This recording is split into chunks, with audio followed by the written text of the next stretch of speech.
With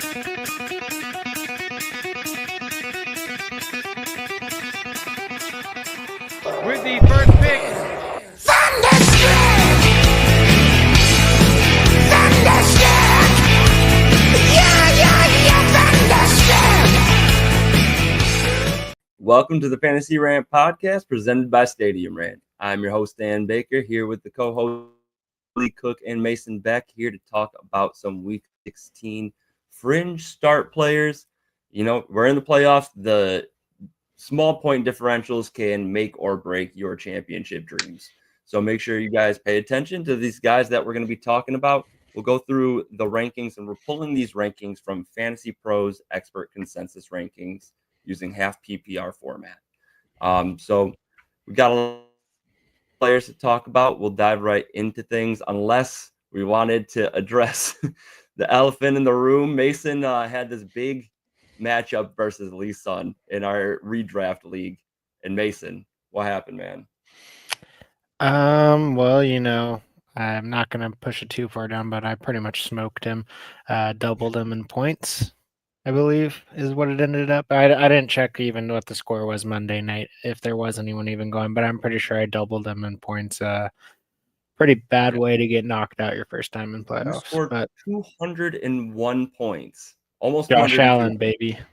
Dude, yeah, that was absolutely wild. Nothing he could have done to prevent that. I think that this is just like a standard 2-flex league, full PPR, but 2-flex only. I think that has to be the highest score on the season.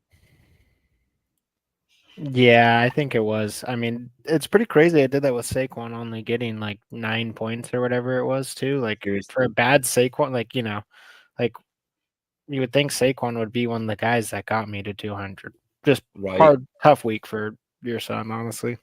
Real dick move, Mason. Real dick move. Sorry, dude. You know how I am. I gotta be an asshole. We'll avenge him in the finals if you make it. I will avenge him in the finals if you make it there. I like it. Come back for him. Yeah, well, JC, you're lucky that I got to root for Saquon this year, so, you know. All right, so let's dive into these rankings here. We got Josh Allen, Jalen Hurts, Lamar Jackson, Joe Burrow, Jaden Daniels, all in the top 5. Three of the 5 have easy matchups. Josh Allen's got New England. Jalen Hurts has Washington, who isn't so easy, but middle of the pack. And then Joe Burrow has Cleveland, whereas Jaden Daniels and Lamar Jackson go up against really tough opponents. How much does that factor into where you guys would weigh them in your top 5? Lamar Jackson and who was the other one? You cut out. Lamar Jackson versus Pitt and Jaden Daniels versus Philly. I mean, they've still just both been killing it. Lamar's on a tear. It does worry me a little bit more about Jaden. Is his first or second match? Second matchup against Philly. They did struggle pretty bad at the first one, if I'm correct, right? Yeah. What did Jaden do in the first time against Philly? I can't think exactly of the stats. I'll pull that up. Yeah. With a decent I got game. it. It's not like he had a bad real life game, or fantasy wasn't even terrible. In a 4-point per passing touchdown league, he scored 16.4 points. He was QB 24. Yeah, it's not great. Not what you want. 16.4 isn't going to kill you, but it's not what you're expecting when you start Jaden Daniels. So it is a little worrying for that reason. But this time it is in Washington, so that is the difference. The other thing I would say to that is he was still recovering from the rib injury. It was a short week. They had to play the Steelers that Sunday prior and then played Philly on a Thursday. And the explosiveness wasn't quite there. So I do think you're going to see a very different version of Jaden Daniels this Sunday. And it was in Philly as well. Okay, Commanders fan. Perspective there, buddy. What are you guys playing for this week? Huh? What'd you say? What are y'all playing for? What are the 49ers playing for this week? Better draft pick, and I'm cool with it. So let's go. Next season, dude. We're good. The thing, you bring up the rib injury does help add context there. The thing that was worrying me, 7 rush attempts for 18 yards, second fewest of his season. Only one of the fewest where he got the rib injury against Pittsburgh. So that is good to have a little bit of context there. I do think that Philly's young athletic linebackers do also factor in, but not likely that you have a ton of other options better than Jaden Daniels on your roster. Let's talk about the next guys up. Baker Mayfield. We do have a question though. Oh. Pick 2, Scary Terry, Jawan Jennings. I'm assuming that's for Jennings. DK Metcalf or Gruendo. Full PPR. I'm definitely saying start Terry, even though it is a tough matchup. But I'm still gonna. He had a tough game against them last time. He had a horrible. He had his worst game of the season against them last time. He had 1 catch on 2 targets for 10 yards. And Philly's easily number 1 against wide receivers as well. With that being said, just the tear that he's on, I think you have to play him. And I would bet my house that he at least doubles the 2 targets, which obviously isn't saying a lot. He's going to get a lot more targets. I was very curious what you're betting your house on here. There's Noah Brown actually got a lot of targets in that game, oddly enough. No Noah Brown. Zach Ertz, questionable, went out with a concussion. He may not be there. So he's going to get a lot of attention from the defense, but there's just not a lot of guys that eat up targets. So I'd be really surprised if it wasn't a double-digit target game. This is honestly a tough decision. If you know Gruendo heading into the week is full go, I would start him as one of the locks here. And then I would probably roll the dice with Terry just because of the target volume. And, Philly is probably going to be able to put up points against Washington. Yeah. My second one, I don't know. Jennings might take a lot of the coverage after what Debo did last week. I don't think defenses are going to be too worried about him necessarily as much going forward.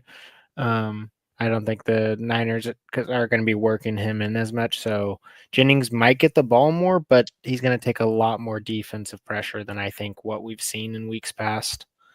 So that's a little worrying. Miami is a tough defense against wide receivers.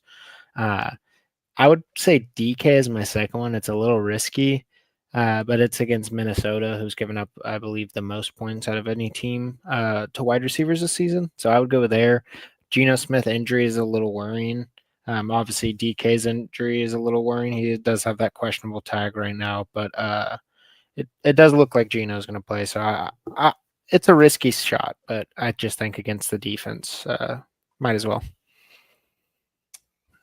I think I'd go Jennings as my second. Just the Gruendo.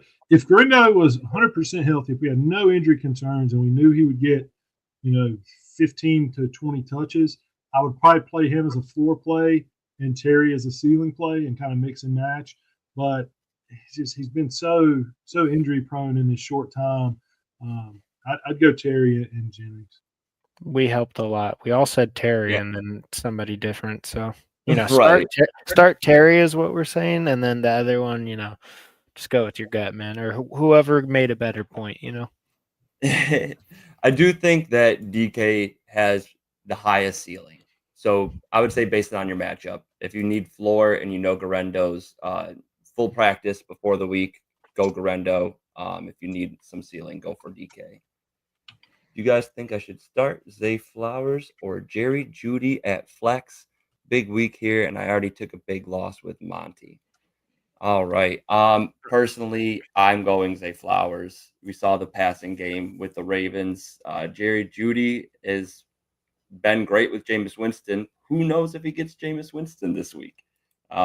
If he does get Jameis Winston, I would flip that. I would go to Jerry Jeudy. But right now, it doesn't seem like, even if Winston does get the start, that he's going to be guaranteed to make it throughout the game.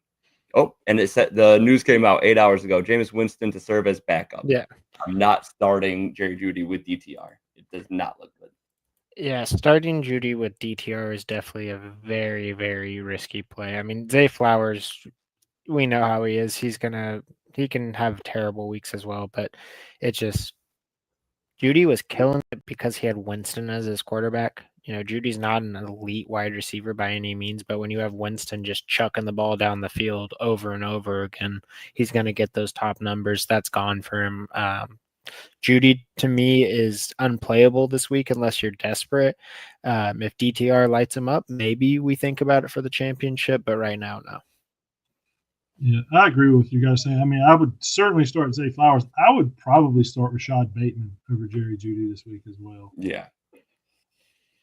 And Flowers hasn't been terrible, especially in PPR. At least the last 6 of the last 7 weeks, he's been double digits, and in 2 of those, he was 18 plus.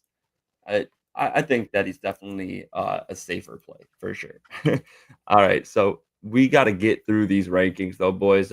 Next up, we have Baker Mayfield at Dallas, Kyler Murray at Carolina, Sam Darnold at Seattle, Jordan Love versus New Orleans, and Brock Purdy at Miami. Of these guys, you got to start one. Who are you firing up? I'm honestly sitting Purdy if you can this week. It's just team looks bad. Purdy looked bad last week, whether it was the Rams or the weather or Purdy, just bad week. Doesn't give me confidence to start him, especially against Miami, who's does a lot against the wide receivers. But if any of those guys that I really want to start, you ended at who? Did you end at Purdy or?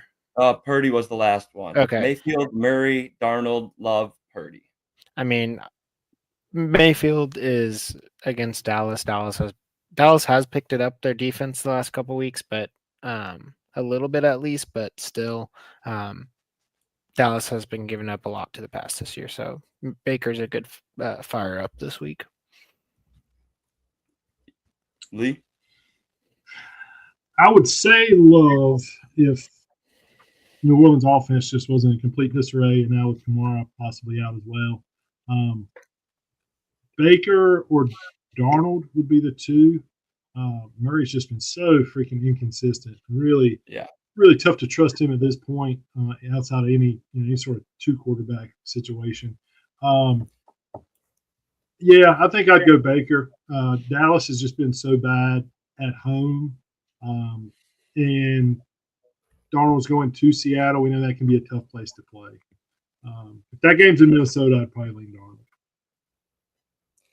Yeah, no, I agree. I would also go Baker for sure. I just thought it was interesting. We've seen Kyler have so much success at the beginning of the season, and last 4 weeks hasn't topped 20 points once, only topped 15 points one other time in that, Minnesota and Seattle. It's been ugly, man. No consistency, like you said, Lee. So I'm firing up Baker. I would start Sam Darnold and Jordan Love over Kyler as well, even though he's got a great matchup against Carolina. All right, next set here. We got Jared Goff at Chicago, tough matchup. Bo Nix at Chargers, another tough matchup. Tua against San Fran, terrible game last week. And Jackson, sorry about that. At least Purdy wouldn't have done you any better. Right, both of them were awful.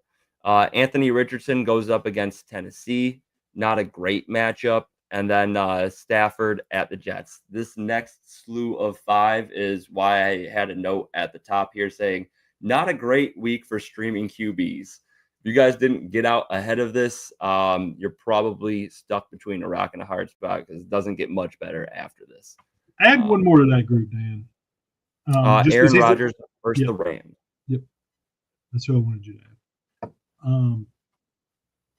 For me, I think it's between Stafford and Rodgers, to be honest. Goff, maybe, because, without Montgomery, you could expect maybe a little bit more red zone scoring from Goff. But it's a scary matchup. I don't know what the weather looks like in Chicago, but it could be ugly this time of year. Just the Jets and the Rams pass defense, neither one has been particularly impressive lately outside of beating Brock Purdy to death last week. I would lean Stafford for a consistency play. Rodgers just been so up and down. I think Stafford would be my guy. No surprise. I'm gonna say Bo Nix, of course. last time he played against the Chargers, finished as QB9. We're talking about on this list. What is he ranked at? QB 12. Easily, I think he's going to be a top 12 this week again. Last week, finished as QB 14. 3 interceptions though. That's not going to come very often. He's been pretty safe with the ball for the most time besides the last 2 games, which is a little worried. I expect that to be fixed, get a little bit back on track. I don't think he's going to be putting up QB1 numbers, but definitely top 12. And if I have to go with anybody here, I'm going to go with Anthony Richardson.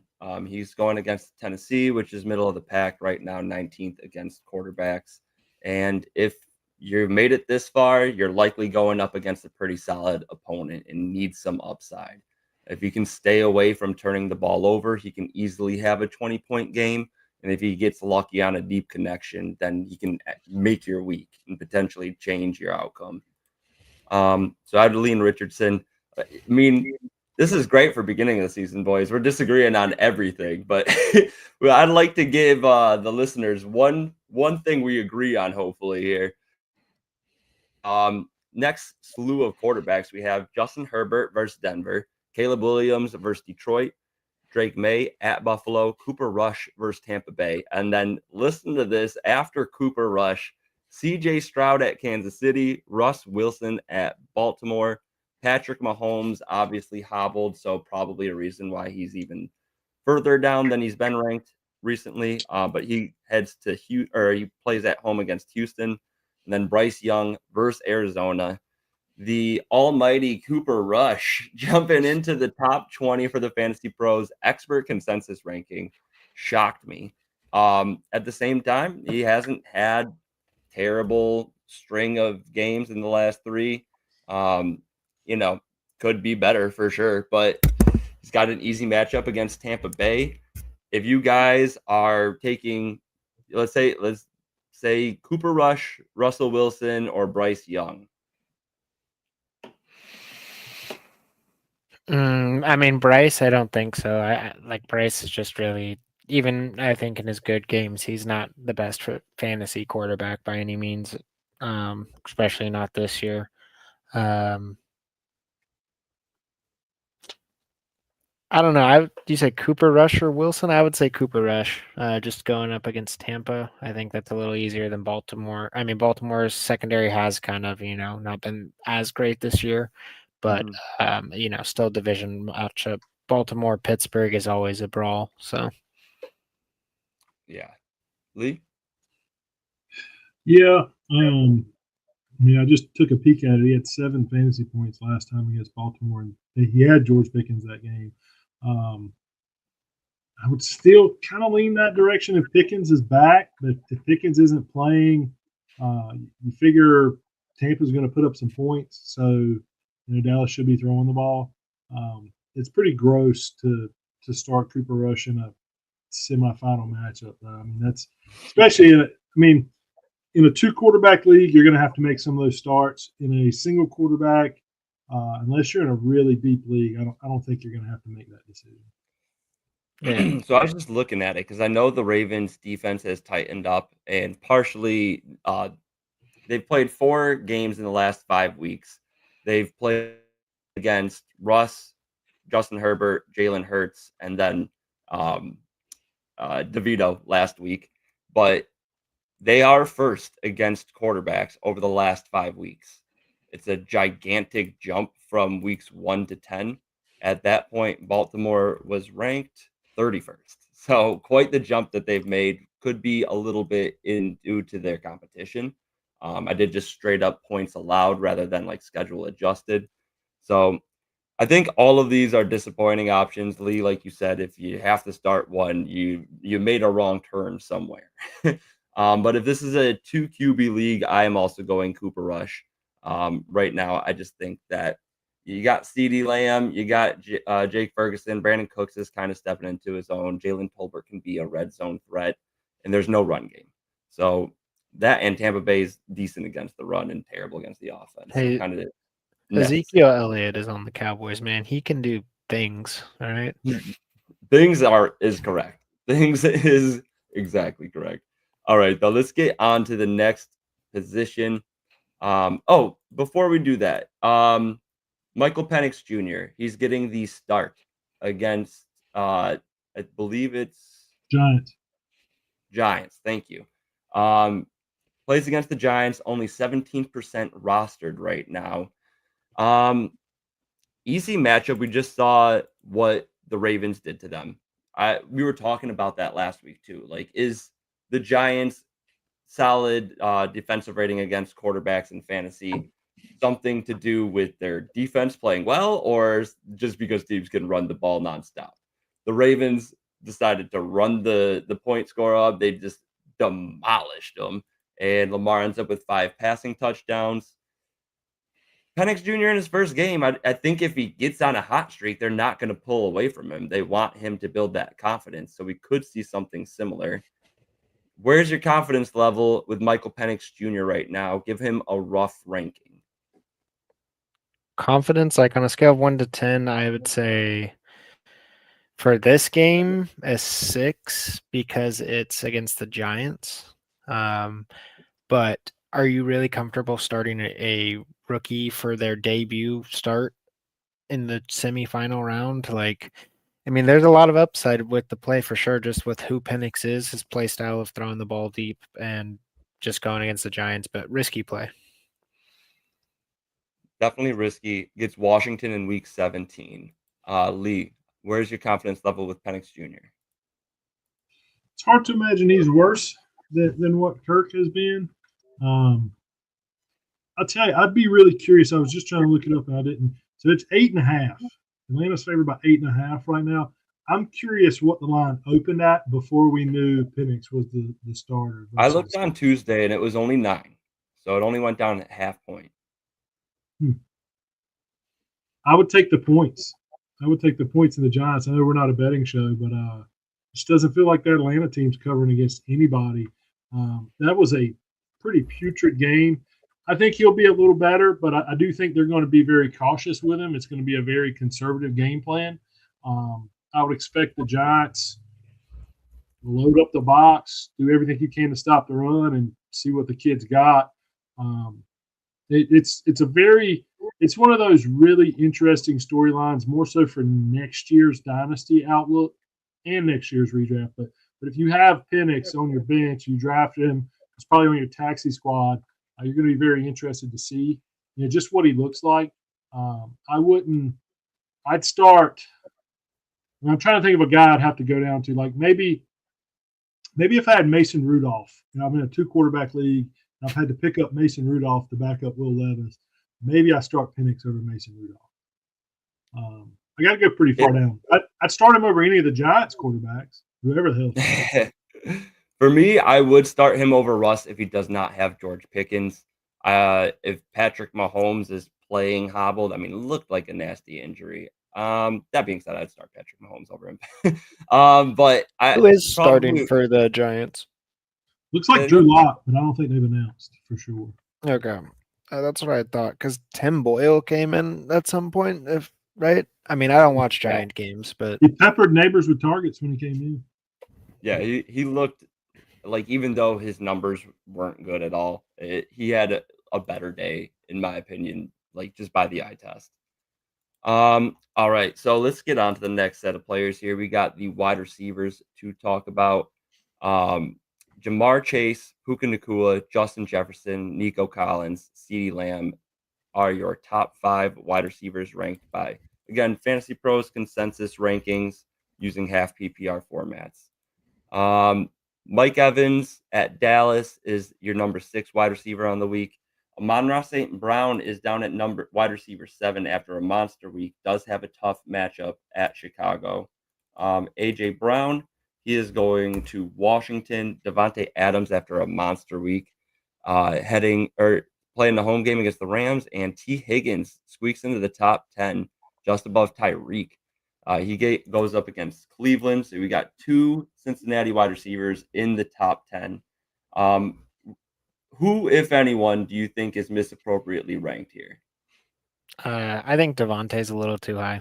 I know he had a great week last week, and him literally in a super flex league, I got knocked out of the playoffs in the first round by Aaron Rodgers and Devontae Adams, and that was pretty crushing, soul crushing. But I don't think it's going to happen again, even against the Rams, who have been a weaker defense. I just think Jets have looked terrible the first half of the year. I expect that to continue.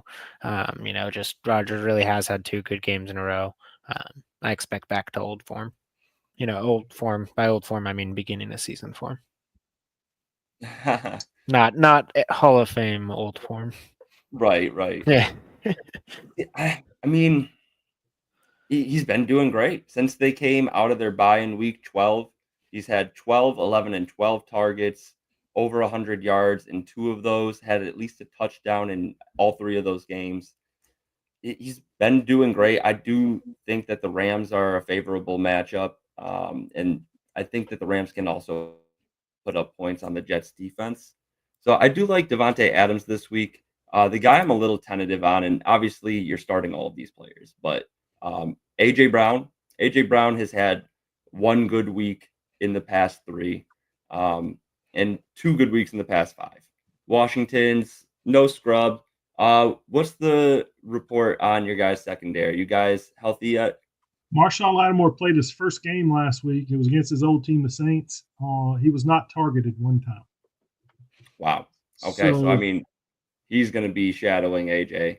But you got to also realize that he wasn't targeted one time against Jake Hayner, Spencer Rattler, and he was covering MVS. So you got to think about that too. That's definitely fair. Yeah, definitely fair. But it's an upgrade regardless. Oh yeah, 100%. Him being on AJ Brown is going to take away some of those targets. I don't know. It'll be interesting. I do think that there's going to be points scored in this game, but correct me if I'm wrong. The first game was more of a defensive battle, right? It was. Yeah. So it was a field goal battle. They had 2 big Saquon runs with about 8 minutes left to go in the game, which provided the separation. But up until then, it was very back and forth and very defensive. They missed a few field goals. We made a few field goals, which had kind of decided that. The ankle is a little. I mean, I know he said the ankle's okay, but even a sore ankle going against Marshawn Lattimore, who is very fresh, having not played since the trade deadline up until last week. I would look other places for Philly. Devonta Smith is probably he's going to be going up against the rookie, Mikey Sandersteele, who's played really well.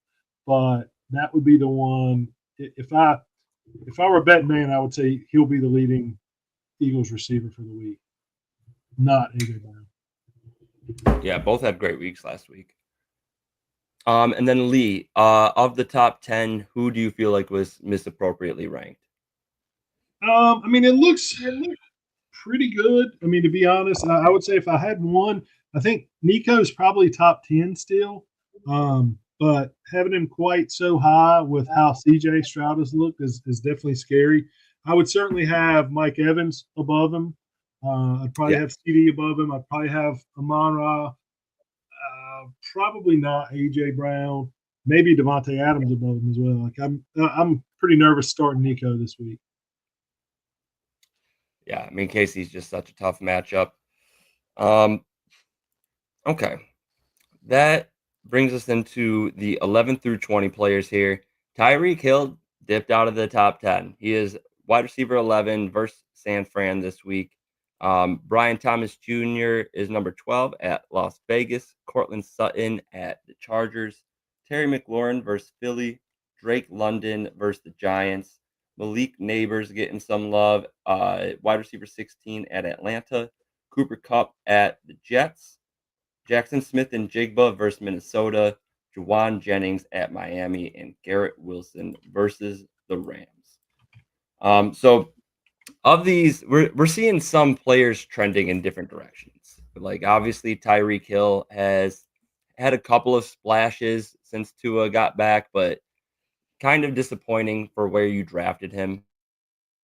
Cooper Kupp, he's been hit or miss in some games. Drake London has seen the Kirk Cousins struggles. On the other side of things, Jackson Smith and Jigba really stepping into his own. Cortland Sutton, aside from I think one dud game, he's been very consistent, downfield threat. So players heading in different directions. If you had to start one for upside and one for floor in these 11 through 20 range, give me your floor play. Give me your ceiling play. Real quick, Go for it. I was just going to comment on Tyreek Hill. I saw a stat today. He has not had a catch for 30 yards or more since week 1. Who? Tyreek Hill has not had a catch of 30 yards or more. And I mean, we know that Tua was out for some of that, but that's just a shocking stat because that's his game. Is that like including yak yards, or is that only like air yard targets? I believe that's including yak yards. That's just a reception of over 30 yards. That combination, the Tua Tyreek combination, is what really did Jackson in. So he won't be drafting either one of those guys next year, I'm sure. And Brian Thomas, before we answer the question, the other one I was just get to is Brian Thomas. Stats wise, there's an argument that he's the best rookie wide receiver. I mean, his numbers are the best. He's had pretty bad quarter. I know Malik Neighbors, truthers are going to say the quarterback play there, but he's got Mac Jones throwing the ball and hasn't really missed a beat. So very impressive. The only rookie who has more yards is Brock Bowers, who is on a historic pace for rookie tight ends. But Brian Thomas, all the good rookies have like bad quarterbacks, except Marvin Harrison Jr., who's Matt McConkey. Yeah, it has actually been good, but yeah, I mean, Kyler and MHJ has been disappointing. Sorry, I just came to that realization. A lot of these good rookies have pretty bad QBs. Yeah. Right? I mean, that's how it goes half the time. Now wide receivers are getting pushed up the board. I feel like that's right. Right. All right. So give me your floor play. I wanted to jump in at the Brian Thomas real quick though. Honestly, like there was a lot of worry when Mac Jones is coming in instead of Trevor Lawrence. Like it's going to be a big difference. Obviously, Brian Thomas has shown that he's that good, that he's going to, make these big plays. He's going to get it done. But anyway, Trevor Lawrence, 9 games that he started besides that big injury game. He on 9 games, he only had 4 where he threw for over 200 yards. Mac Jones has played 5 games so far, started 5 games, and he has 3 games where he's thrown for over 200 yards. So only one less game where he's thrown for 200 yards, and he's played 4 less. Like, is Mac Jones really that worse than Trevor Lawrence? Like, this is something I've been kind of like piecing together. Is Trevor Lawrence really might not be that good, honestly. I don't know. After like kind of looking into this, I was like, holy crap, like Mac Jones is doing better, if not just as good as T-Law. I mean, yeah, and kind of for fantasy as well. Yeah. Trevor Lawrence had 3 games above 20 points scored, and they weren't far above 20. His max was 23.3. And then Mac Jones in the last 3 weeks, 20 points, 7.1 points, and then 20.6 points. And I want to say one of those games that T-Law was good in week 9 against Philly, he had 2 rushing touchdowns, but he had 5 carries for 8 yards. So I'm assuming they were just like 1-yard rushes, just QB sneaks or stuff like that. That's not going to normally happen. Right. I came to that realization recently that I was just like, holy crap, Trevor Lawrence really might not be that good. Is this the dynasty sell now warning then? Oh, dude, I literally learned this and was just like, oh, I'm all out on Trevor Lawrence. Like, I'm done. Yeah, I don't have any shares, but if I did, I'd probably be trying to deal them before it hits the fan. All right, so I mean, I'll just throw mine in here really quick. I do think even with the rookie starting, I'm gonna say Drake London is the ceiling play. The Falcons need to get their offense right. Penix throws downfield. Drake London can win some 50-50 balls. And I don't know if it's team or a quarterback decision, but the ball's just not going Kyle Pitt's way. So I like London as the ceiling play and Jackson Smith and Jigba against Minnesota as the floor play. Just PPR machine against the worst ranked defense for wide receivers. Yeah, I agree with JSN. He was going to be my floor play as well. Just the targets. Talk about a guy who's really turned around his dynasty value. Over really since like what week 6 or week 7 after week 8 after week 8 he's really been just on fire. The one scary thing there is the Geno injury. Obviously, I think if Sam Howell starts, that changes your definition of floor and probably where you look. But you probably have to play him regardless. He's the wide receiver 6 on the season right now. I'm going to go Terry McLaurin. Surprise, surprise, as my ceiling play. I do think this is going to be a higher scoring game. The lack of anybody else to really get targets. I expect this to be one of the games where Jaden Daniels has his most passing attempts. And again, it's in Washington. It's a very important game.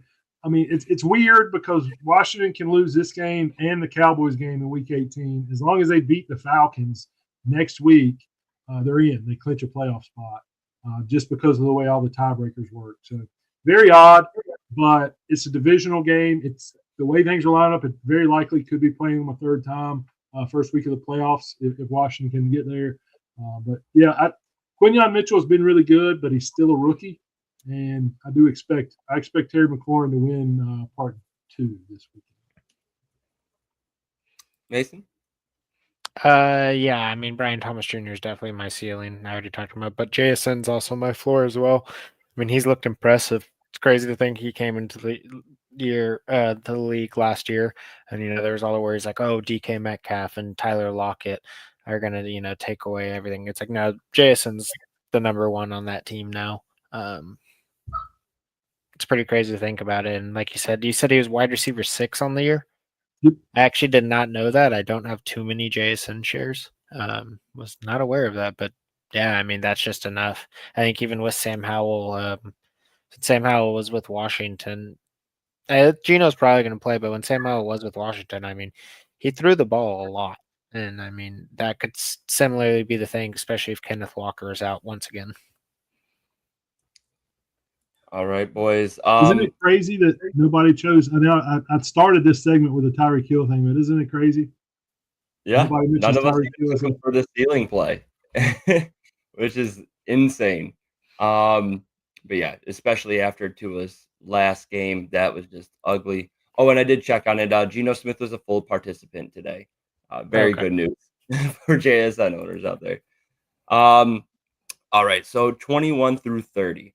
Another player sitting at 30 is kind of crazy to see how far he's dropped, but Ladd McConkey starts it off at wide receiver 21 versus Denver. DJ Moore versus Detroit. Zay Flowers versus Pittsburgh. Jordan Addison at Seattle. Devonta Smith at Washington. At wide receiver 26, Jacoby Myers versus Jacksonville. Calvin Ridley at Indy. Jerry Jeudy at Cincy. Khalil Shakir versus the Patriots. And then at wide receiver 30, DK Metcalf against the worst ranked defense versus wide receivers, the Vikings.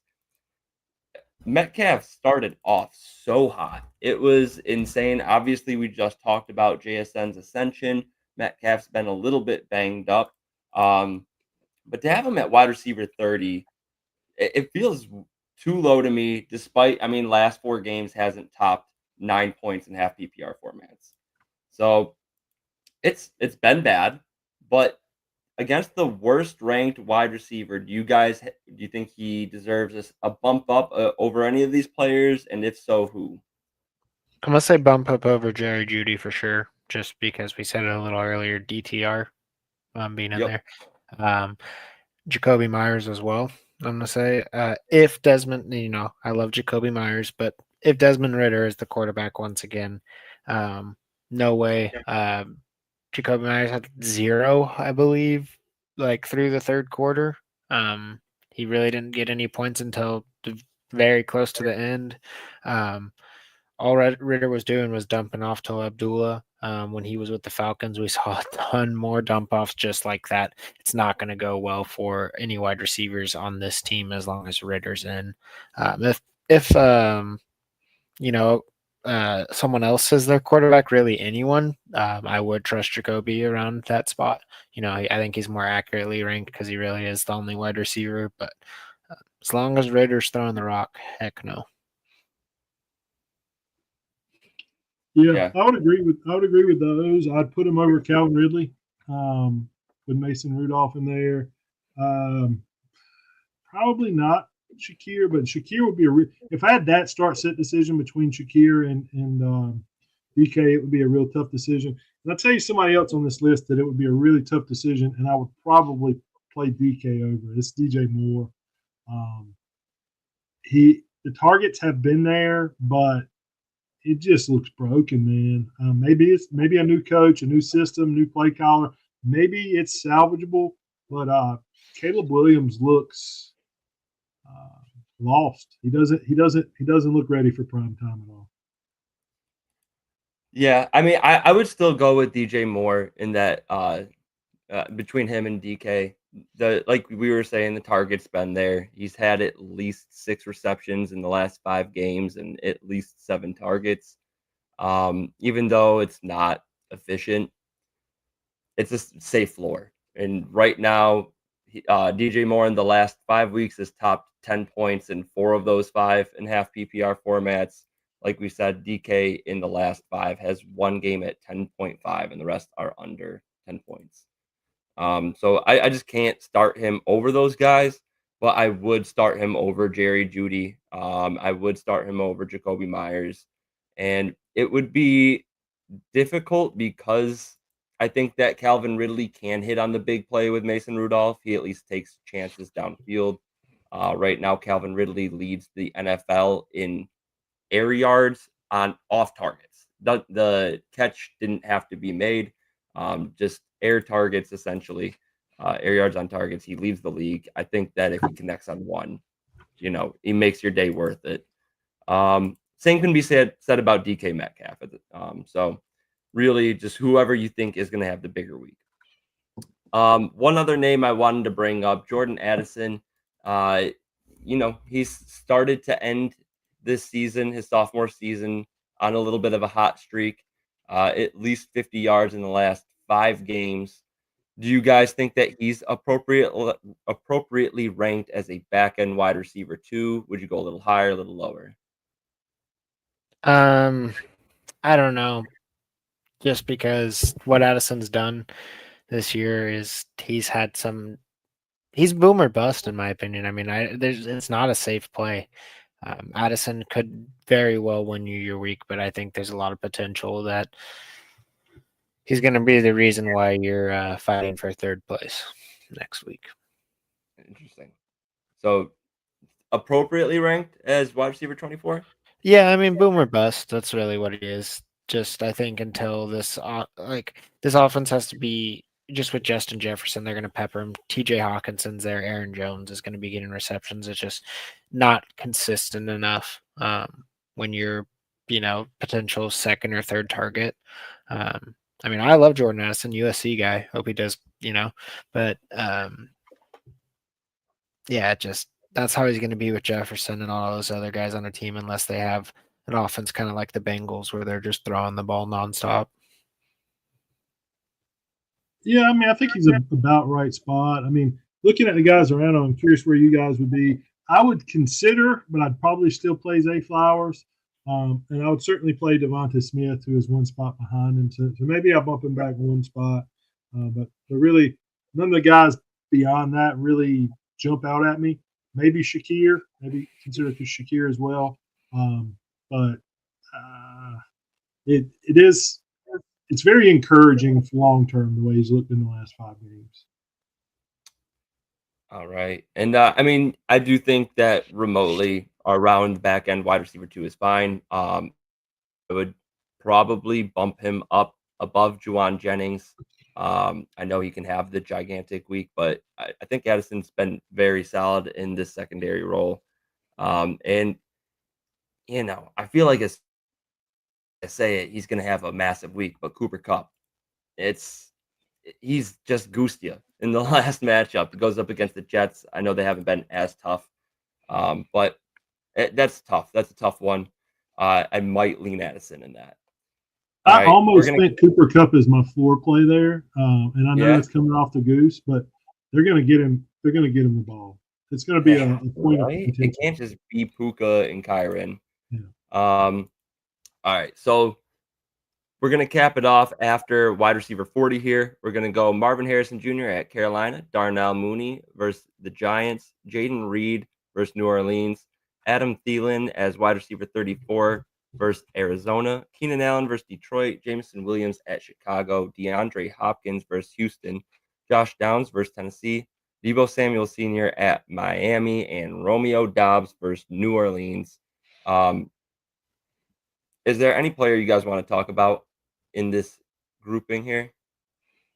Debo, I'm sorry. That Debo? one season, it was amazing.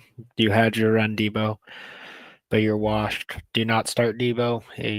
They gave him every opportunity last week. He was dropping it. They were peppering him, trying to just get him involved in every single way, and he wasn't able to get anything going. Debo is unplayable at this point. It just I think you got to be very desperate to be playing Debo Samuel. I don't think they tried going to him more. I feel like this last week than they have really any game this season, and it was so disappointing. Yeah, Debo's been awful. He's just a shell of himself. It truly has been terrible. On a more positive note, I would say Adam Thielen. This old man's getting it done. He's just been consistent, top in the pecking order. He had 10, 11, and 7 targets over the last 3 weeks. At least 50 yards in all of them, and 99 or more in 2 of them. So I like Adam Thielen heading to or playing against Arizona. Arizona's been tougher this year than a lot of people still think of them as. But that'd be my top guy. Lee, I'm going to send it your way, and then I'll hit the waiver wire players to see who you guys think should be mixed in to this 31 through 40 range. Jameson Williams for me. Chicago, Jalen Johnson is shut down corner, but they have a real hole with Stevenson or whoever they're playing as their cornerback too. Jameson's had one really bad game out of the last 5, but otherwise he's been pretty steady. But not since November 17th against the Jaguars has he had a catch for over 28 yards. He had 4 in the first 5 games. So I feel like he's just due. I feel in just gut feeling, Jameson Williams has at least one 40-yard or more catch in this game. And a lot of times in these situations when we're at this level, just that one play is going to provide the floor to where if he does that and it's a touchdown, he's earned his spot already. But I got a sneaky feeling he's going to have a really big catch and torch the Chicago secondary. And I don't know how much do they have left to play for. Interim coaching staff, you got your quarterback laying down on the bench, just getting his brains beat in. How much does that defense have left to play for as well? Right. Yeah, I will say that Jameson's downtick in production has kind of come at Sam Laporta's uptick.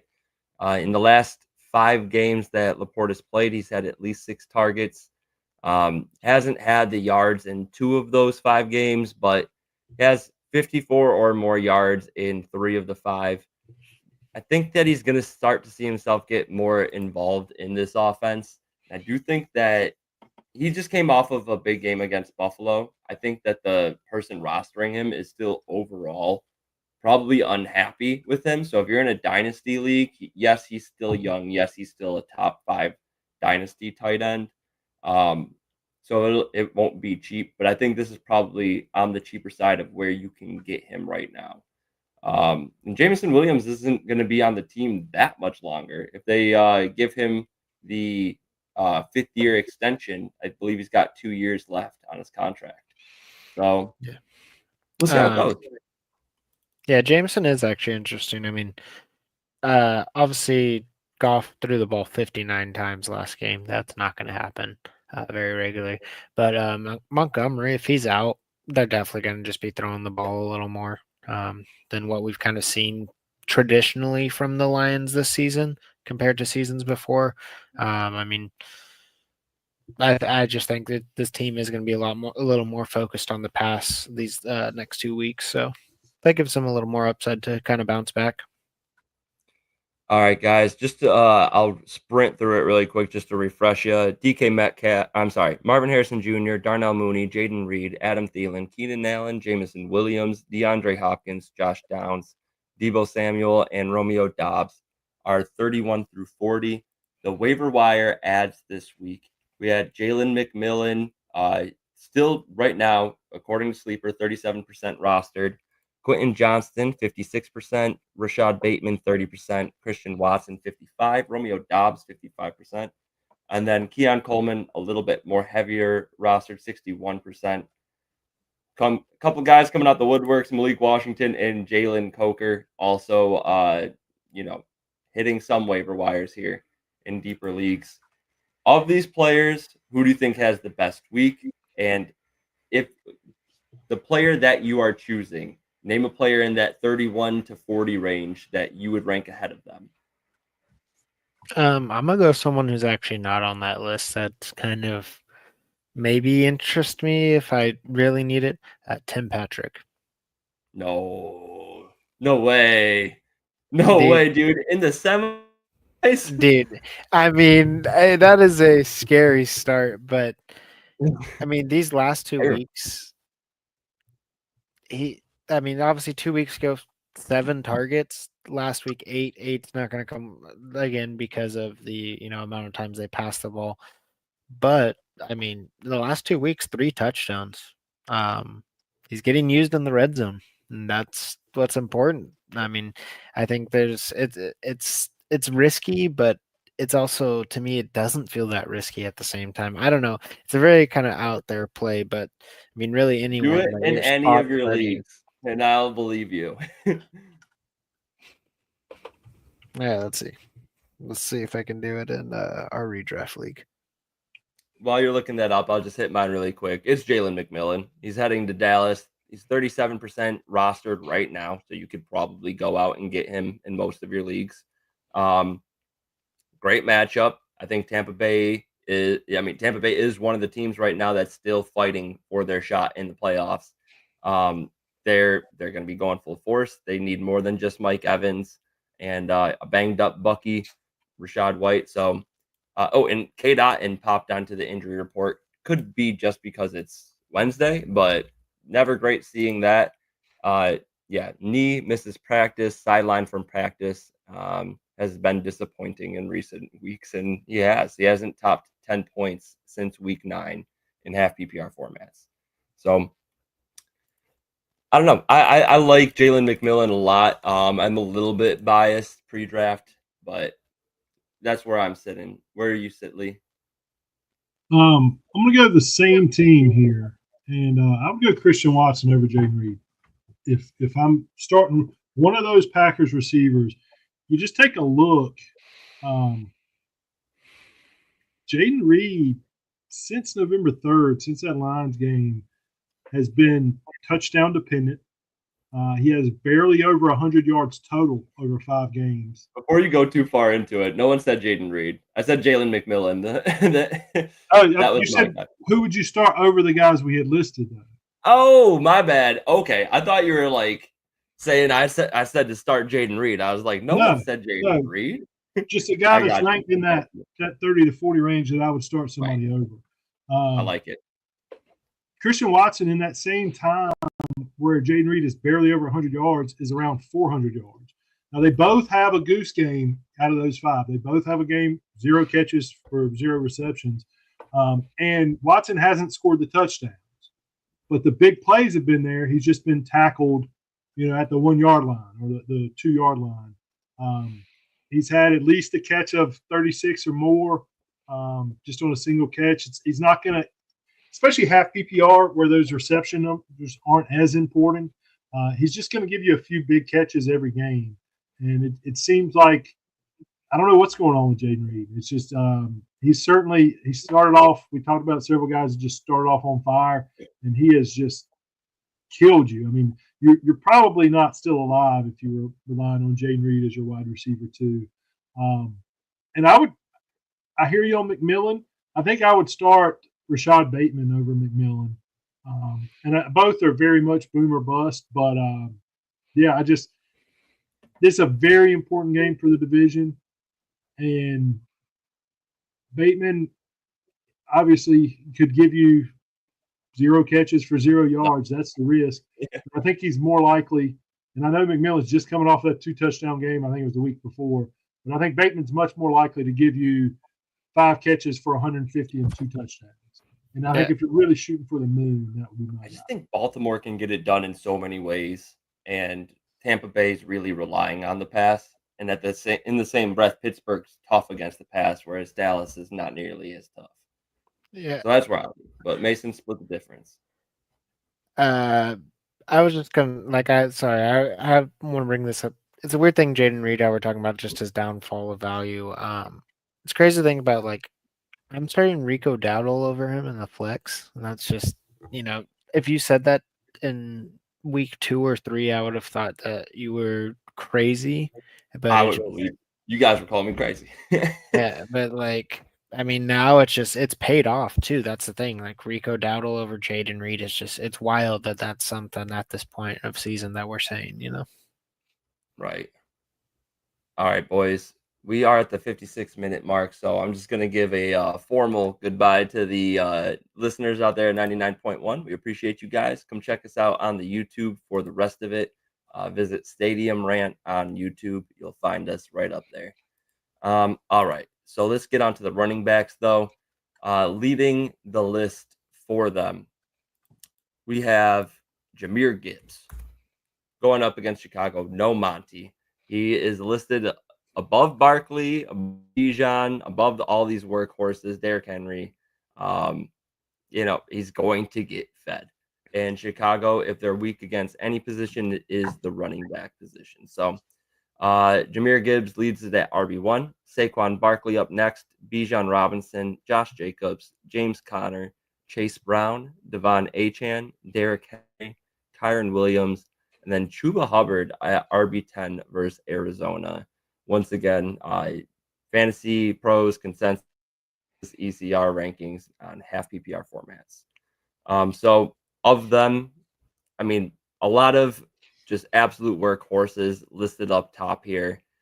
Who do you think has the biggest chance to bust, to lose you your chance at the championship? The biggest to bust 1 through 10? Yes.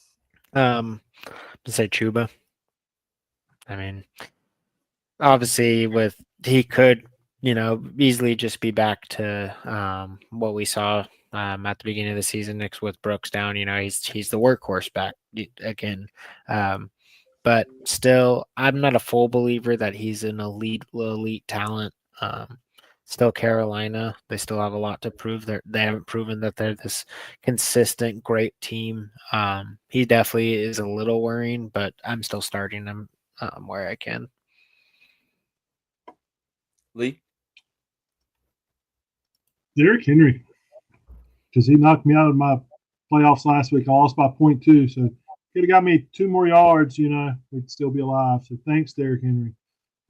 Yeah, I was going to bring it up. Me and Evan had played in 2 different leagues. He's got a dynasty squad that's just ridiculous and blew me out the water in that one. And then I returned the favor, beat him in the redraft league. But partially due to him having Derrick Henry, I was so nervous. I had Lamar Jackson. He had Derrick Henry. Seems like Giants would very much favor Henry over Jackson heading into it. Turned out to be the polar opposite. But if that's the way it can go against the Giants, who are bottom tier, I think bottom 3, I know the Panthers are the worst against running backs, but Pittsburgh's top of the league. So not number 1, but they are a top 5 defense against running backs. Pittsburgh's solid. I know they're down TJ Watt. That's really going to hurt, but I don't think that Derrick Henry is going to be that 20-point consistent point getter for your team like he was at the beginning of the season. He had Yeah, 14 carries in that game, which is really, I mean, he was still efficient at 4.8 a carry. And you would think with him being up so much, they would have leaned on him more. But are we at that point in the season where, a 30-year-old running back, they've got bigger hopes? Obviously you want to win the division, but trying to save some of those legs for the playoffs. He had 13 carries against the Steelers just a few weeks ago. Again, 5 yards a carry. He did salvage the day with a rushing touchdown. But if that's going to be the usage, if they're going to work in Justice Hill as much as really they were at the very beginning of the season, with no pass catching upside, it's a scary proposition for a guy who really carried you for the meat of the season, the middle part. Yeah, I mean, honestly, if you look at Henry, there's some games where, I mean, he's so touchdown dependent. He's not really getting any receiving work. So I get what you're saying. Yeah. Pittsburgh last time against him was his third worst game, I believe, of the season. Only 49% snap percentage, like you said. They are saving him for playoffs. He's 30-year-old running back. You're really hoping with Henry you could have touched on this game. Or yeah, I mean, I see what you're saying. I mean, I also don't have Henry, so I was not aware that he, was that bad last week where he was game losing. But 6 points. Yeah, 6.7 points last week. And then even the last 5 games he's played, 12.6, 14, 9.5, and 13.6. 3 of the 5 were really tough defenses, Pittsburgh, Chargers, and Philly. But then he had the bye week. He's going up against the Giants. You would expect him to come out, a little bit more rested and demolish them. So a matchup against Pittsburgh does worry me a little bit of these top 10 running backs. And again, don't hear what we're not saying. You're starting all these guys, obviously. So next set of running backs, James Cook, Joe Mixon, Rico Dowdle at RB13, Bucky Irving, Jonathan Taylor, Isaac Garendo, Aaron Jones, Zach Charbonnet, Brian Robinson Jr., and Jerome Ford at RB20 without Nick Chubb in the lineup. Let's talk about a little bit. I feel like James Cook personally is like, it's a little bit low. I would put him above Derrick Henry. I would put him above Chuba Hubbard. I would consider putting him above Chase Brown. Where do you guys sit with? No, I'm sorry. Devon Achane, not Chase Brown. Chase Brown's been very solid. Props to you, Mason and Tyler. Y'all definitely called that. So we'll give you props there. But I love Chase Brown. How many leagues I'm still in it because of him. yeah, I mean, what was he like, an 8th round pick? I want to say he was 9th. Yeah, like late mid rounds. Consensus and you guys thought Zach Moss was going to be the main guy, and obviously he went down to injury. But so many years, yeah. Joe Mixon's been inefficient, chugs along for 4 yards per carry, gets the touchdown work, and is a solid pass protector. I was like, that Zach Moss fits the bill. I'm not talking Zach Moss's skill up, but I definitely thought that Chase Brown wasn't going to be well-rounded enough to be a workhorse back, and he's proven me wrong. I enjoy seeing it, though. Even as a Browns fan, he's electric, man. He's just fun to watch. Yeah, I mean, yeah. James Cook was the question. James Cook over some of the. Yeah, so I was saying, I personally, in the top 10, I would have James Cook ranked above Hubbard, Henry, and Achane. I would have Bucky Irving up there, man. I mean, you guys know I love Bucky. And I got to talk about him every single week. You know how that is. But, I mean, coming off the back injury, going against the Chargers, tough run defense. Only 15 carries, 117 yards, though. 7.8 yards per carry. I mean, against a good run defense, that's pretty damn efficient. Very efficient. Can have a chance for more against Dallas, but yeah, even with Dallas. that great game, just 12.3 points because he's not too involved in the passing game. Could change. But I mean, he got 2 catches, and the week before 1, but he went out early. He's been getting more targets. 3 before that, 6, 3, 3, 7, 3, like 3 targets. 3. If you get 3 catches as a running back, that's Gets enough done. I feel you. It's just like the injuries have came recently, and then since then 3-1-2. Yeah. Whereas Rashad White's getting a little bit more of that passing. Well, not too much more. So Mike Evans got all the passing work. Mike last Evans, week, there it so is. that's what happened last Truly, week. though. Mike Evans is coming back to win people Right. championships. It's like you hear Mike Evans say less. Yeah, I He's hear got to you. get that 1,000-yard mark, and it's gonna fucking happen. That, and he's also got a $3 million incentive bonus. I think he needs like 18 more catches, like 260 some yards, and like 3 or 4 more touchdowns to get a three. Most of these bonuses are like $250,000, $500,000. So He needs big. for $3 million. Baker Mayfield is going to feed Mike Evans the ball. Oh yeah, last three games that too: is. Dallas, Carolina, and the Saints. Yeah. Congratulations for Baker Mayfield rosters out there and for the Bucks, because I don't see them losing any of those games. Yeah. So Mike Evans needs 251 yards in 3 weeks.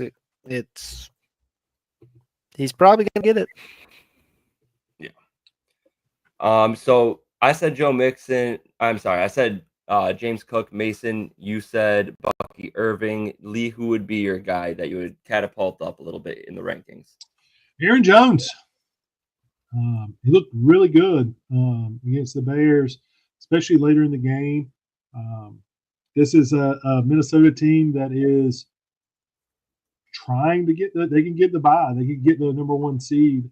Very well could come down to that game against Detroit, but they have to hold serve. Seattle is reeling a little bit. They still can, especially if Geno's out there, they can be explosive on offense. So I look for a clock control. The Vikings really to try to control time of possession, and it's going to be through Aaron Jones. I feel like he's at least 4 to 5 spots lower than he should be. And you were saying Aaron Jones. I was just looking it up. Seattle is 22nd against RBs on the season.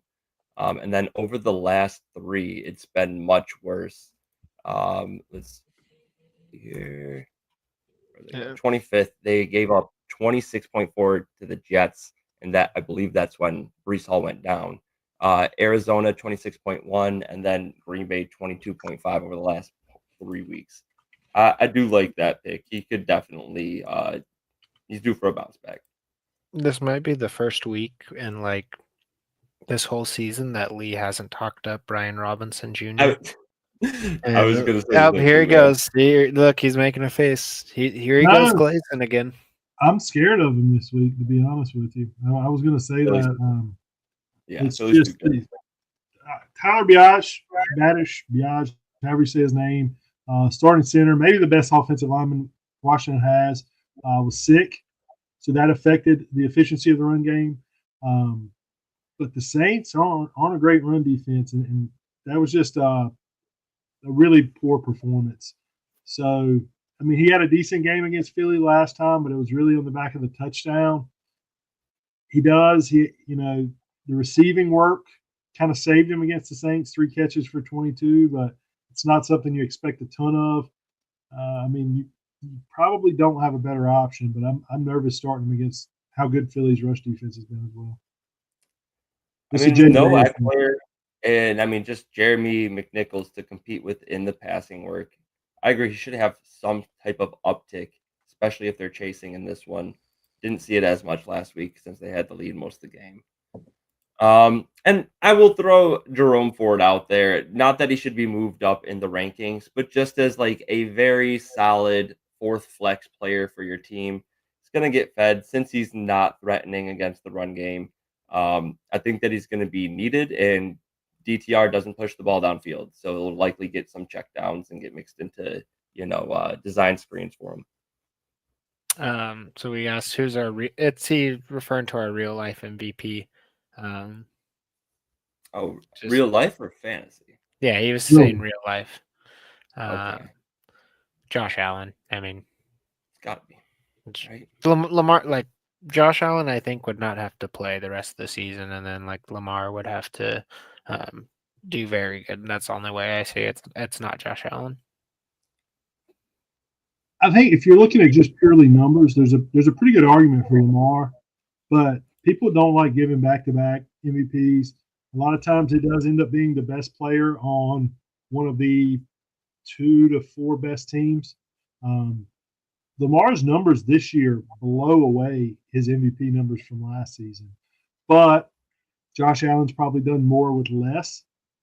It's really those two guys. I don't know that there's anybody else. Saquon, you might could argue for, but again, because of the cast around him, Josh Allen lost his best receiver, has gotten very little from the tight end position where we expected a big uptick. Just he's kind of doing it with a I'm not going to say a replacement level group of guys, but his pass catchers, they're not the number one pass catcher on any other team, any of those guys. Best Shakir's a good 2, but Amari Cooper is kind of past that point. So just what he's doing with less is going to get him the award. Exactly. Yeah. I think it's that. Last year we saw Josh Allen throw his most interceptions, 18 interceptions on the year with just 29 touchdowns. He loses his best wide receiver, a guy who can get open that he has chemistry with, and he goes and throws 25 touchdowns and 5 interceptions. The numbers aren't quite what Lamar's are right now, but Josh Allen would murder to have Zay Flowers, Mark Andrews on his team. Even the offensive line, I feel like, has been overperforming for the Ravens in comparison to what we thought it going into the season. So, yeah, and then on top of it, like, there's no position player for him in the wide receiver or tight end group that is ranked above wide receiver 26. Khalil Shakir is wide receiver 26. Kincaid's 22. It's just awful. It's awful. 107 for Curtis Samuel. Even Amari Cooper, you would think they make this big trade to bring him over. And then, he has one big game so far. Cooper has been dealing with that wrist injury, though. Right? I believe it was wrist injury. He's been kind of dealing with injury. But yeah, I do think Cooper is burnt out still. Yeah, it's crazy that he was doing better with Deshaun, of all people. But yeah, Deshaun Watson to Josh Allen, you would think improvement, not right. Yeah, especially with the demand that they had at the top end for a top end wide receiver. Curious, who would you guys say? Just because we're a fantasy show. Who would you say is the fantasy MVP? And obviously, the next 2 weeks mean a lot for that. But as of right now, Saquon. Just Josh Allen also has been up there. Just like in fantasy in the redraft league, he put up 45 points last week. That alone is enough to win you games, and he's just been killing it for pretty much the entire season. I feel biased. I would say Lamar Jackson. I have him in one of the leagues that I'm in the playoffs in right now, and he's definitely carrying me. From a value standpoint, though, he's taken at the top part of the draft. I think he was round 5 this year, which is definitely one of the better values at quarterback. It kind of pains me to say this right now, but if Chase Brown continues his tear, he is going to be on so many fantasy championship rosters. He's just a late round guy. You got probably 3 other running backs before him. So if you hit on 1 or 2 of them, you're in a good position. And that's a lot of teams cannot say that. Even teams that have made it this far are, shoddy at running back, perhaps. So, I'm so glad you're saying that, man. I have to say it, man. It is crazy. It on at the right time. This is. I talked up Chase Brown more than. I'm pretty sure I talked him up more than I talked up Kadarius Toney, which we know Toney was a flop. But dude, I was all over Chase Brown. And I loved his talent. He was a workhorse for 2 years in college, receiving work, explosive, great speed test, and has bulk. I liked him a lot out of college, and I don't know why I let Zach Moss chase me off of that trail. I think it was just the history of the Bengals with Mixon. Mixon wasn't impressive for the longest time. Yeah. So I always lean more value, driven for a fantasy MVP. who returned the best value. And right now, I don't really think there's a question. I think Alvin Kamara is clearly the guy who at RB2 on the season right now, if I'm not incorrect. But he's probably not playing. So I mean, I would say that, but I mean, if your guy's missing your championship and semifinal round, no. Well, as of right now. But the other one I would say, I'm nothing if not predictable. Jaden Daniels. I was gonna bring him up.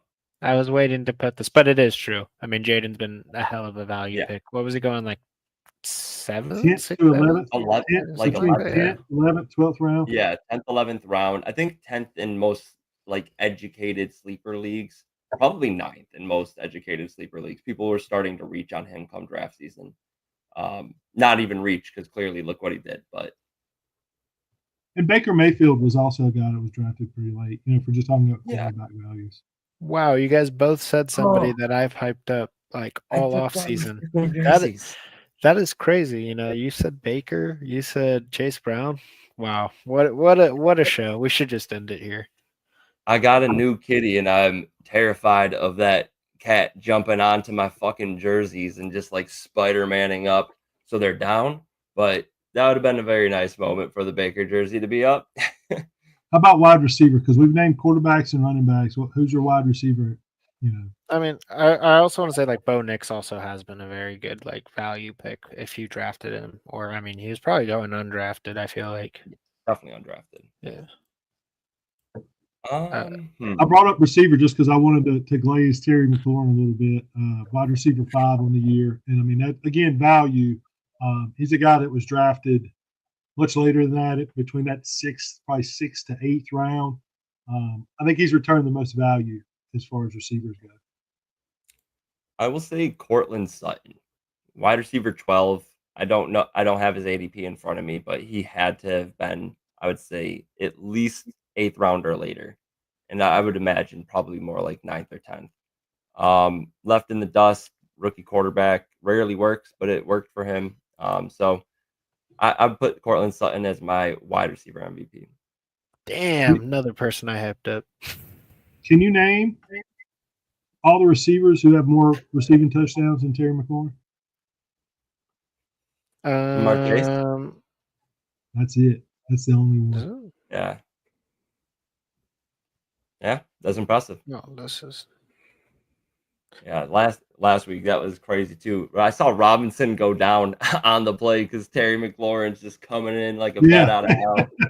that was a hell of a catch for sure. Yeah, it was. Jaden kind of left it up there for grabs, I felt like, but it worked. I mean, I think that potentially 2 guys who I think could be Jason. Just depending how he finishes off. I mean, consistent for most of the year. He might not actually win you your championship game, but he's going to be that guy that all year, you know, you've been looking at him like, oh, don't worry, Jason's he's going to give me his consistent points. You know, the value you are getting him at. And this redraft league, I drafted in the 8th round, 807. I mean, for wide receiver 6 on the year, guy who's just been consistent, who's also had some great games. I mean, I think that's great. And then Brian Thomas, I think also potentially wide receiver 7. He has the potential to win you games. Like last week, he probably won a lot of people their games. If he does that these next 2 weeks, 100% he will be my wide receiver MVP. I like it. Awesome, solid value picks. I was looking at where these guys went in mine. Brian Thomas Jr., 911. Cortland Sutton, 1004. Jackson Smith, 905. Who was the guy you brought up, Lee? Terry. Of course. Let's see. Terry went at 509. Still very solid value for wide receiver 5 right now. Okay, so we are moving on to running back 21 through 30. We got some big names stuff down here. Breece Hall leads it off versus the Rams. Tony at Indy, Rashad White at Dallas, DeAndre Swift versus Detroit, Ramondre Stevenson at Buffalo, Isaiah Pacheco at versus Houston, Tyrone Tracy at Atlanta, Kendre Miller at Green Bay, Tank Bigsby at the Raiders, and Najee Harris at Baltimore. I want to talk about Kendre Miller because it seems like Kamara probably won't be, playing in this game. Why risk Kamara's health, at this point in the season with a backup quarterback playing? I just don't see the benefit for the Saints. And adductor injuries can turn into more. So, well, I just want to say while we're talking about Kamara and Kendra real quick, did you guys see Kamara's touchdown catch? How they did like they did the little like pitch back. Who threw it? It was I don't know who threw it, but it was a wide receiver or somebody weird threw it. It wasn't a quarterback. If he was throwing it to any other running back not named Cedric Wilson. Cedric Wilson. Cedric Wilson. Yeah. If he wasn't, if Cedric was throwing to anybody not named Kamara or CMC, that ball's dropped. There's no way most running backs make that catch. It was beautiful. Oh, yeah. Yeah. All right. Go on about Kendre. Sorry. I just remember seeing that catch and being like, whoa. Yeah, damn, it's gotta be. That's probably why he's hurt, but all So running backs Kendre can't be making those plays. Yes, sir. All right, so Kendre comes in into relief for Kamara. He ends up playing 47% of the snaps. He had 46 yards off 9 rush attempts. That's 5.1 per clip. He had 1 target, but it was not reeled in. Before Kamara left, he only played 45% of snaps. 4 receptions off 5 targets for 58 and a tutter. I do think that Kendre Miller will get a little bit more passing work, but there's not too much hope, I feel like, in that department for him. He hasn't really flashed that in the NFL. Most amount of targets this year is 3. Last year, he finished with 11 targets in 8 games. So where's you guys feel for Kendre Miller, one of the bigger waiver wire ads this week? I mean, desperation play. I'm probably starting him in the fantasy rant redraft league. If Ken Walker's playing, I'm not going to have much of a choice.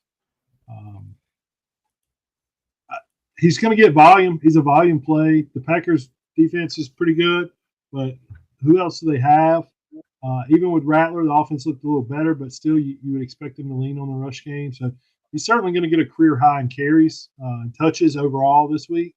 So, I mean, he's got you're really hoping he falls into the end zone, but he's got a chip on his shoulder with the way everything went with what was the guy they fired? Why am I blanking on his name? Dennis Allen. Yeah, I mean, Dennis Allen had just a beef with Kendre Miller, and the Rizzler, their new coach, has made a point that he wants to see what Miller's got. He likes him as a prospect, so I like him this week. Coming out of college, I thought he was solid running back, decent contact balance, above average speed, but not blazing. He showed promise of pass catching work in college, and I truthfully don't know Jake Hayner's tendencies. I've made it a point not to watch him play football on Sundays while I have these other more interesting games going on. But no, all the jokes aside, I do think that there's a Green Bay's got a decent pass rush. They're going to check down just out of not knowing where else to go with the ball. It'll be Rattler this week. There's no doubt. Hayner looked just awful. Rattler actually, made it close, and the officials almost helped him win the game there at the end. So it'll be Rattler this week.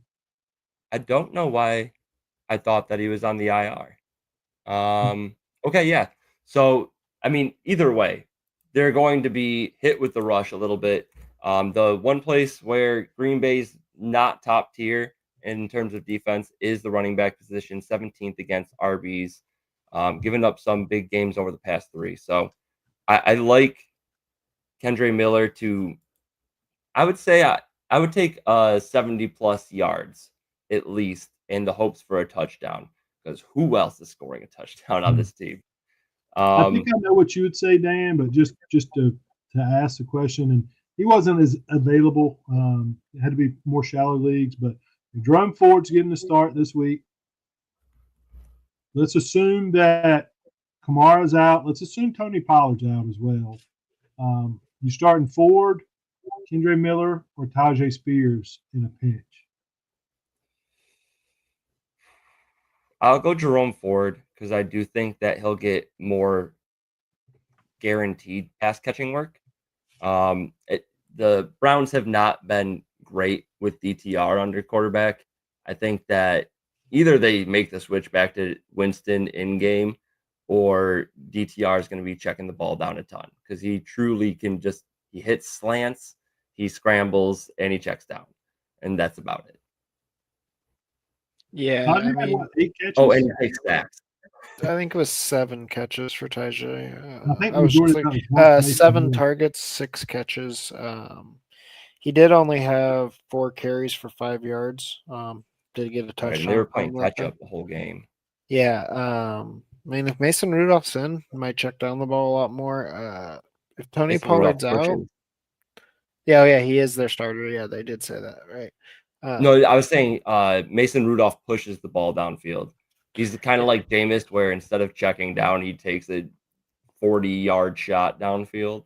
I didn't watch that game. Was he getting a lot of his receptions when Levis was still in? Do we know? Does anyone know?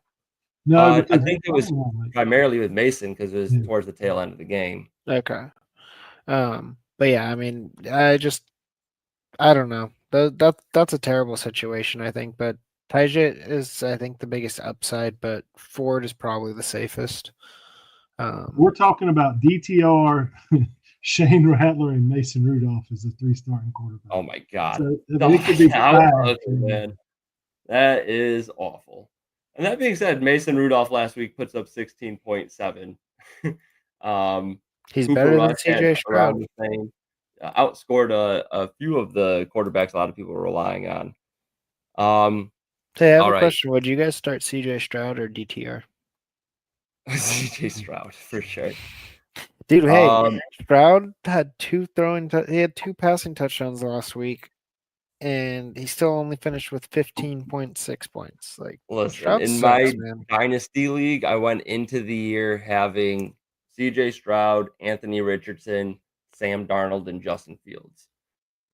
Felt great about that. Sam Darnold surprised, obviously, but Anthony Richardson, absolute bum in the passing work, and then CJ Stroud giving up too much on the ground to Joe Mixon for him to be fantasy relevant.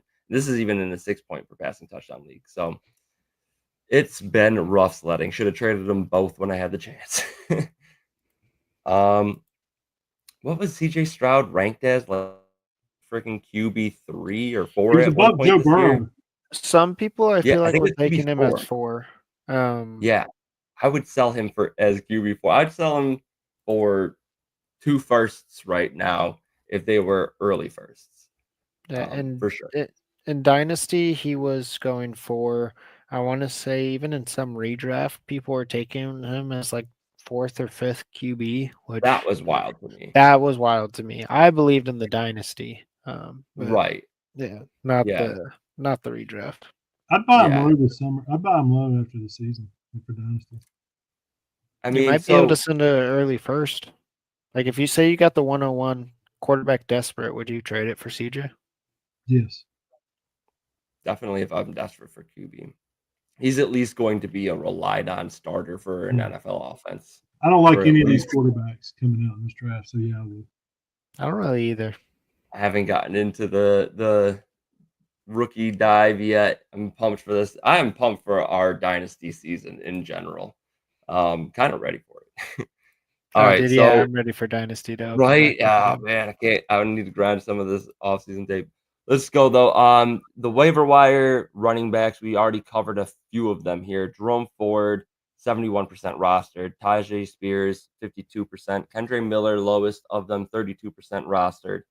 Alexander Madison, probably out there in half your leagues, 47%. Absolutely atrocious with the eye test. Does have Jacksonville. Only reason I bring it up is Jacksonville is an easy matchup across the board defensively. And then Justice Hill going up against Pittsburgh, 30% rostered. I think he's interesting because we just talked about Derrick Henry struggles. We talked about their leaning on the passing game. Justice Hill is that pass catching back and can break off big chunk plays.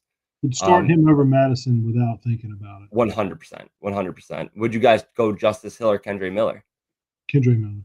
Kendre Mine. Miller, just because he's going to get Guaranteed work. Guaranteed work. I mean, Justice Hill could have a way better game, more explosive back, but very much of a chance he also gets just like 2 catches. I will say the scary thing with Kendre Miller is if we don't know, it's a Monday night game. If we don't know by 11 o'clock Sunday that Kamara's out, you need to be pivoting elsewhere. That's a great point. I mean, if Kamara starts, you'd just be screwed. Yeah. Yeah, probably not worth the risk there then. So that's going to wrap it up for the running back portion here. Last guy to talk about, Craig Reynolds, potentially, or whoever you want. Sion Vaki, could be either of the guys, depending on what you believe in for goal line work. I think it's just going to be a lot more Gibbs, to be honest. Gibbs is going to get those Monty touchdowns. Gibbs is going to be so good this week. Yeah, 100%. All right, so a little bit more shallow of position group here at tight end. We really don't even have to discuss the top 8 here. Trey McBride at Carolina, Brock Bowers versus Jacksonville, George Kittle at Miami, Jonnu Smith versus San Fran, Sam Laporta at Chicago, TJ Hawkinson at Seattle, Travis Kelce versus Houston, and Mark Andrews versus Pittsburgh. The only guy that I'm sure everyone would have been shocked to hear at the beginning of the season is Jonnu Smith. He does have a tough matchup. The 49ers are top 8 against tight end. I don't have it in front of me right now, but I know they're solid against the position. Maybe a little bit more risky, but with Jaden Waddle potentially missing, I do think that he would be safe enough to throw in there as you don't have to think about it too much. Throw him in your tight end spot and get a solid, 10 to 12 points at least. After Mark Andrews, though, Fantasy Pros has Tucker Kraft, Pat Freiermuth, Brenton Strange, and Hunter Henry rounding out tight end 9 through 12. Tucker Kraft has an easy matchup against the Saints. Pat Freiermuth, not terribly difficult, but Baltimore is a overall tough defense. Brenton Strange stepping in to replace Evan Ingram. Evan Ingram's out for the season. Strange had a great week if you're in a PPR league. 11 receptions for 73 yards. If you're in a half PPR, 12.8 points is still very solid. But Brenton Strange against Las Vegas, curious where you guys have him ranked. Do you guys see him above any of these players or below any of them? I'd have a hard time starting him over that group right behind him. I mean, some of that is just scared to death of Mac Jones, and I know he didn't look that bad. There's been a couple of games he didn't look that bad, but he's still Mac Jones. I almost said Mike Jones. Who? Mike Jones? Y'all ain't old enough. Who? No, I know that. I'd have a hard time. Sixth grader. I'd have a hard time starting him over even a little bit further down. Dalton Kincaid, who's been a nothing this year, but there's still that hope. K. Dotton, I know, has just kind of disappeared, but those are 2 guys I would start over Strange. I would start Strange over Kyle Pitts because I'm not being hurt by Kyle Pitts anymore.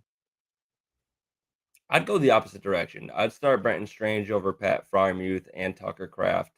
Not any of the rest of the guys. He'd be tight end 9 for me on the week. I picked him up in one of my leagues to play keep away from another manager who could have probably used the tight end. I think that Brenton Strange and the tight end position in general, especially with the injury to Christian Kirk, has been a consistent place, a consistent point getter for the Jacksonville Jaguars. Not necessarily going to be a big boom game, even with the 11 receptions, had just 73 yards, 6.8 or 6.08 yards per reception is atrocious. But it'll get the job done in fantasy. I honestly want to jump in there and just talk about Jonu Smith. I think he has potential. Jonu Smith, Right? Who's this Jonu? Jonu, whatever. Just like him and there's someone else that their name I can't You get say right. Joe Montana? Whatever. But I'm Linebacker. just saying, I think it's very interesting to watch if Greenlaw is going to be playing. Niners are a completely different defense, and then I mean now even Devondre Campbell. I mean that's a whole situation, you know. But Niners are very weak at the linebacker position if Dre Greenlaw is not playing. If he is playing, it's going to be an entirely different defense up there in the middle. I think if he is, it might. I mean, it's hard to avoid him with what he's been doing, but you might want to. This might be the week to avoid him if Greenlaw's in and they're saying he's running full snap percentage. So Ain't I nobody have avoiding the 49ers.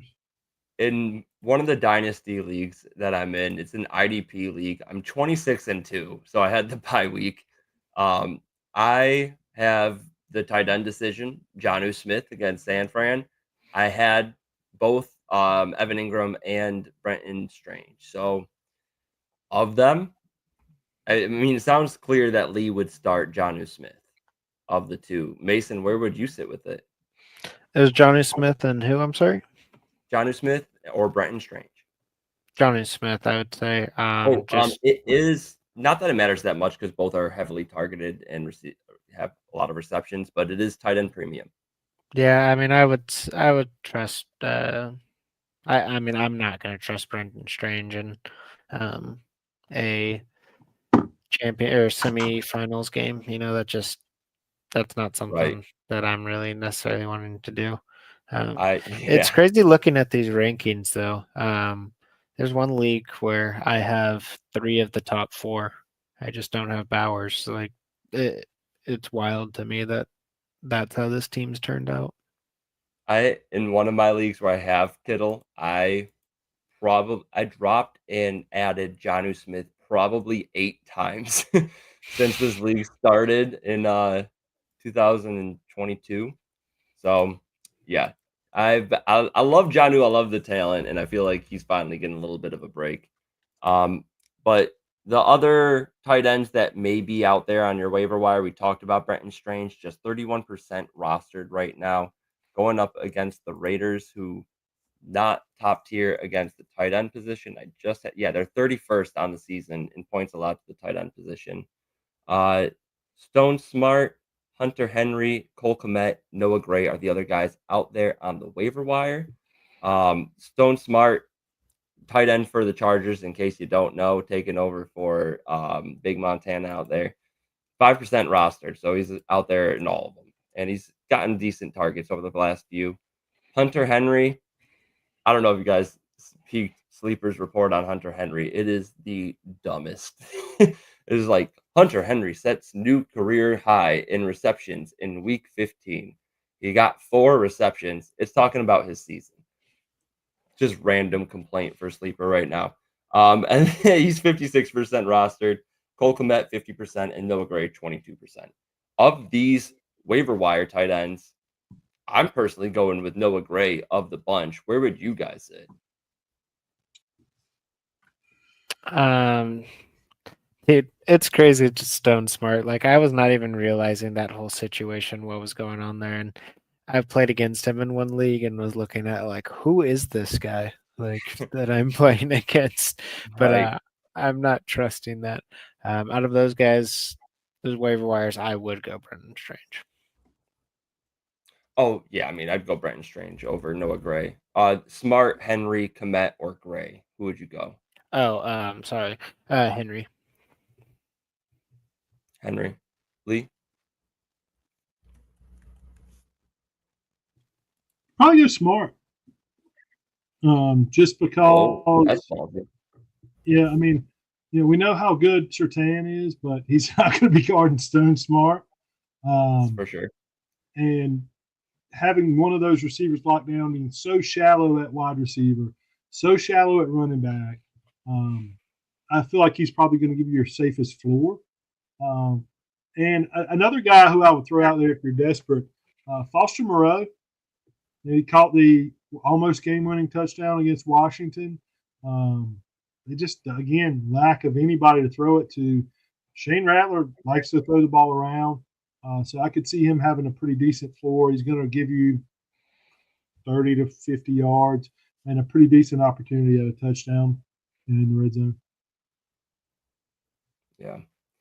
I would switch Noah Gray for Hunter Henry if Patrick Mahomes does not start this game. Oh, let's hit this question right here. We got Daniel Quinten. I'm so sorry. I'm too drunk to pronounce. Daniel Quintanilla.